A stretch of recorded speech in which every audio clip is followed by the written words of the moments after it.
প্রতিশোধের পথে যাওয়ার আগে অবশ্যই দুইটি কবর খুঁড়ে রেখো, একটি নিজের জন্য, অপরটি শত্রুর জন্য।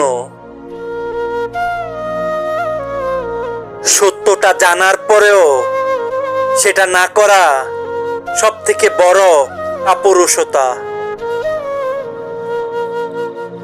একজন মানুষ যে ভুল করেছে, সে যদি সেটি না শুধরায়, তবে সে নিশ্চিত আরেকটি ভুল করবে। যে নিজেকে নিয়ন্ত্রণ করতে পারে, সেই সবথেকে বড় পরাক্রমশালী যোদ্ধা।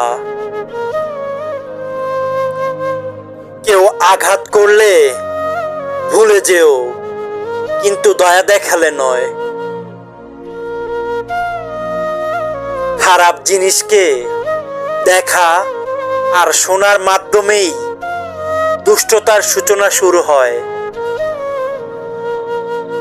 অজ্ঞতা হলো মনের রাত্রি, কিন্তু সেটা হলো চন্দ্র ও নক্ষত্রহীন রাত। নিজেই নিজেকে শ্রদ্ধা করো, তাহলে অন্যরাও তোমাকে শ্রদ্ধা করবে। তুমি কত ধীর গতিতে অগ্রসর হচ্ছ সেটা কোনো ব্যাপার না, যতক্ষণ না তুমি থেমে না যাও। ভবিষ্যৎকে সংজ্ঞায়িত করতে হলে অতীত নিয়ে অধ্যয়ন করো।